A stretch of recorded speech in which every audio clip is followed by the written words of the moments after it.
Welcome to the station, crew. Enjoy your stay.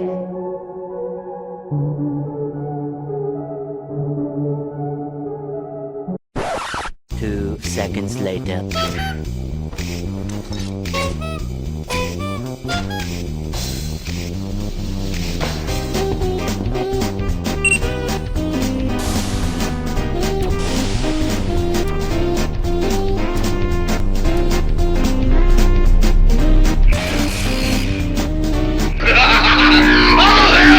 The emergency shuttle has been called.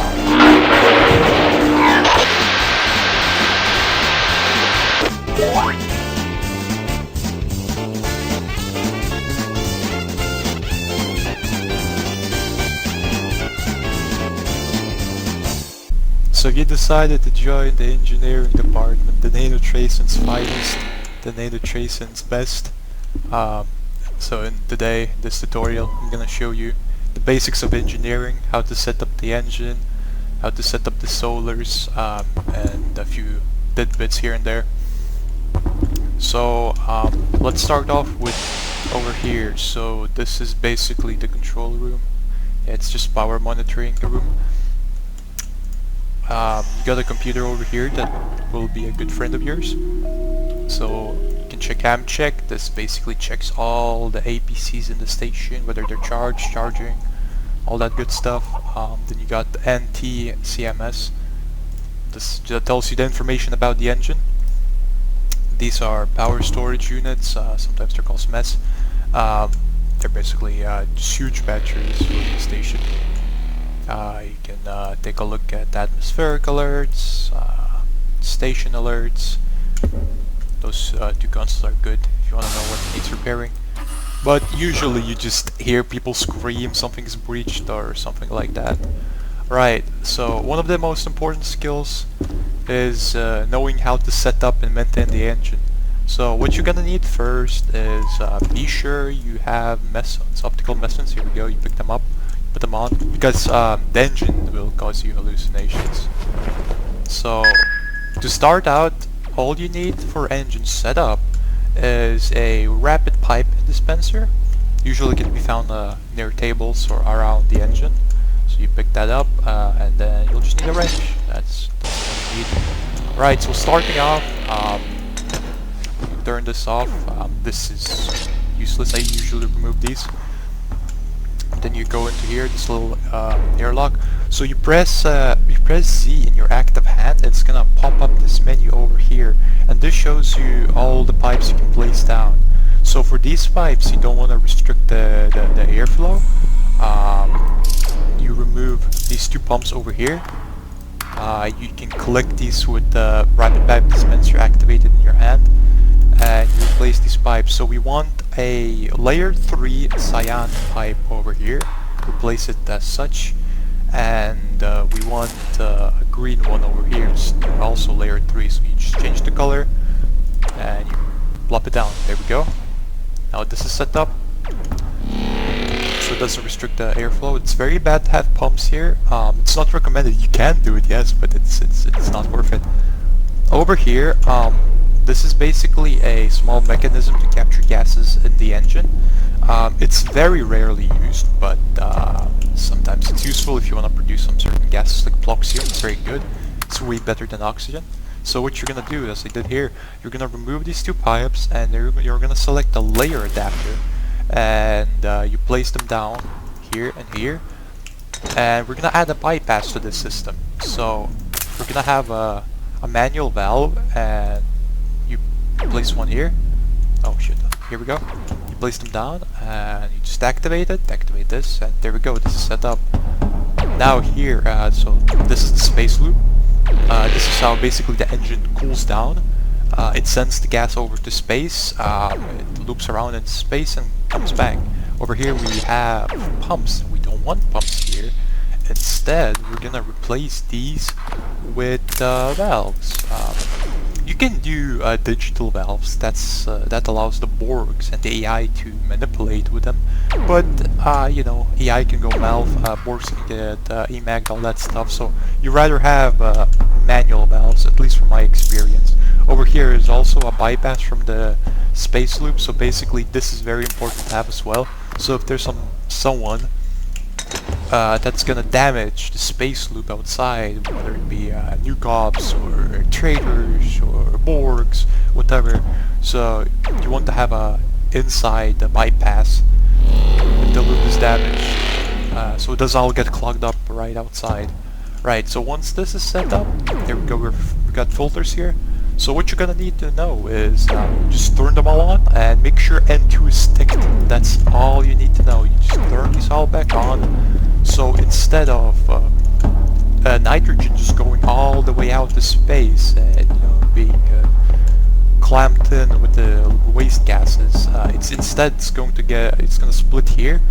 It's gonna travel all the way up here, and this is where we stop. So we got some more pumps over here. We don't want those, so we're gonna replace these over here. Boom. We're gonna replace them with valves once more. There we go. There we go. And we're just gonna turn this one on. So over here we got the thermal units over here, so these can cool gases, but around star these are shit. They're not worth it all using, so just you just have to ignore them. They're not worth it around stars. But if science does their job and actually gets you better parts, upgrade them to tier 3 or tier 4, and they're actually gonna be quite useful. They're gonna help you with cooling down the engine. But round star, just don't bother. Space loop is enough. After that, this is where we input the gas inside the chamber itself. So we're gonna remove these pumps. Like, you can keep the pumps, yeah, but it's just my personal preference. I like using volume pumps. They move gases way quicker than like the regular pumps. So yeah, basically the loop is fully set up. Everything's gonna cycle. Everything's good.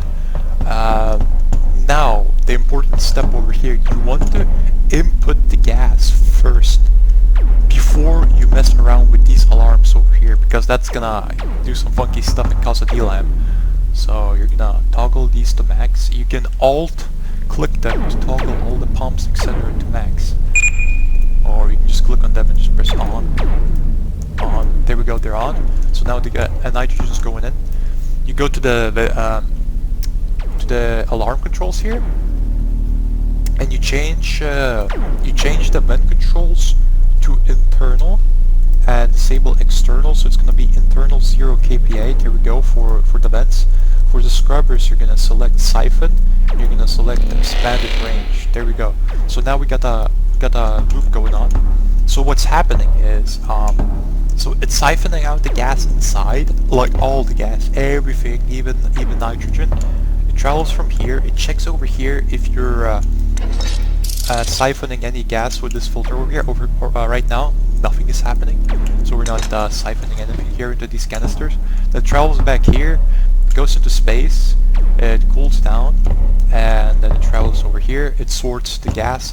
The waste gas, oxygen and plasma, just goes down to space as a waste gas. Nitrogen continues down here, over here, back in here, and it pumps the clean nitrogen in. That's basically the basic gist of it. So after you set all this up, what you're gonna do is turn these on. There we go. Once you turn the emitters on, gonna do now is adjust this mess, the power units. So what you're gonna do is 200 kV for charging and 190 to send. There you go, like so.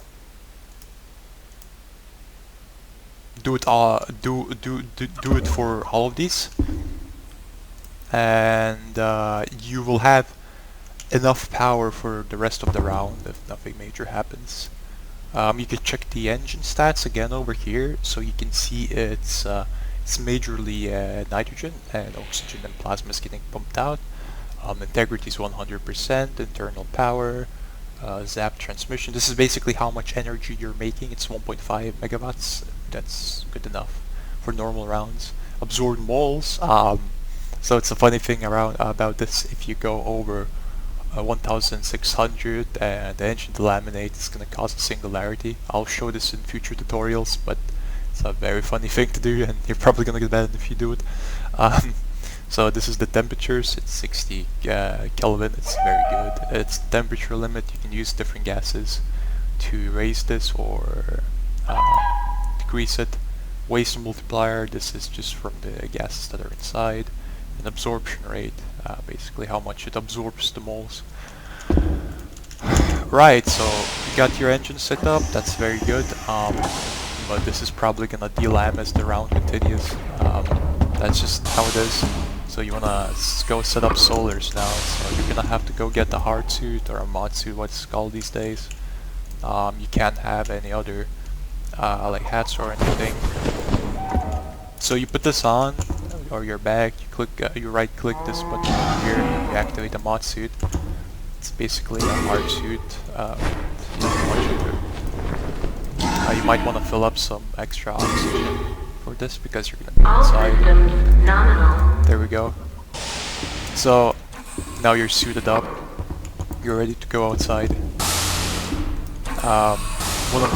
One meta station, there's a solar array very nearby over here. So you go outside, you make sure your oxygen on, your suit's on. And what you're gonna do is you're gonna find like probably cables by a solar array. You're gonna cable them up, like so. Over here there's some missing cables as well. There we go, everything's cabled up, yeah. Oh shit, bit floaty here. There we go. So everything's cabled up. You go over here, you go to the solar control panel, you scan for new devices, then you click on auto. It's gonna generate 48 kilowatts of power. You're gonna go to here. So it's generating, let's say 45 kilowatts. You can set it to charge to 45 and you're gonna send 35. So it's gonna charge up to 45 kilowatts. It's gonna maintain that energy. And it's gonna send 35 to the station. Sorry. It's a pretty good setup. And there's 3 or 4 solar stations through the entire map. So you gotta fly around outside and set them all up, but that's the gist of it. It's really easy, basic. Sometimes you might have a gravity generator go off. So what you just want to do is put on mag boots, enter inside, and just restart the generator. It's gonna regenerate the gravity. It's very simple. Another tip as an engineer: always grab the installs here. You wanna have them if you work with electricity. So yeah, that's the basics of engineering. There's many more things you're gonna learn in game through other people and alike, and by fucking up, of course you're gonna fuck up. But that's the process of learning. Most important is you know how to set up the engine. And another tip I would say is always check the space loop if the engine is delamming, because 100% some fucking retard fucked up the loop, and that's where your engine's delamming. Check the filters. Yeah, that's about it. Thank you for watching, and I'll see you next time.